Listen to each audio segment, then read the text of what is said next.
தக்காளி சாதத்துல முட்டை சேர்த்து முட்டை பிரியாணின்னு சொல்லாம ஃப்ரெஷ்ஷா மசாலா அரைச்சி இந்த மெத்தட்ல செஞ்சு பாருங்க. நல்லா ஃப்ளேவர்ஃபுல்லா இருக்கும். அதுக்கு ஃபர்ஸ்ட் மிக்ஸி ஜார்ல 1 டேபிள் ஸ்பூன் இஞ்சி, 1.5 டேபிள் ஸ்பூன் பூண்டு, 10 சின்ன வெங்காயம், 1 பச்சை மிளகாய், 1 கைப்பிடி புதினா கொத்தமல்லி சேர்த்துட்டு கொரகொரப்பா அரைச்சிக்கோங்க.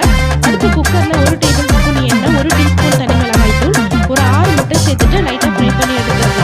அடுத்து 5 டேபிள் ஸ்பூன் எண்ணெயில 1 கரம் மசாலா, கட் பண்ண 4 பெரிய வெங்காயம், தேவையான உப்பு சேர்த்துட்டு கோல்டன் ப்ரௌன் கலர்ல வதங்குனோடனே 1 டீஸ்பூன் தனி மிளகாய் தூள் சேர்த்துட்டு நல்லா கலந்து விட்டுக்கோங்க. அடுத்து கட் பண்ண 3 பெரிய தக்காளி, 2 3 பச்சை மிளகாய், ஃப்ரெஷ்ஷா அரைச்ச மசாலா, 1/4 கப் அளவு கெட்டியான தயிர், லாஸ்ட் 1 டீஸ்பூன் பிரியாணி மசாலா சேர்த்துட்டு இந்த அளவுக்கு எண்ணெய் பிரிஞ்சு வர அளவுக்கு நல்லா வதக்கி விட்டுக்கோங்க. இப்போ 1 பங்கு அரிசிக்கு 1.5 பங்கு அளவு தண்ணி சேர்த்துட்டு தண்ணி நல்லா கொதிச்சு வரும்போது 20 நிமிஷம் ஊற வச்ச பாஸ்மதி அரிசியை நல்லா சூப்பர் டேஸ்டியான முட்டை பிரியாணி ரெடி. கண்டிப்பா இந்த மெத்தட்ல ட்ரை பண்ணி பாருங்க. அடுத்த வீடியோல பார்க்கலாம்.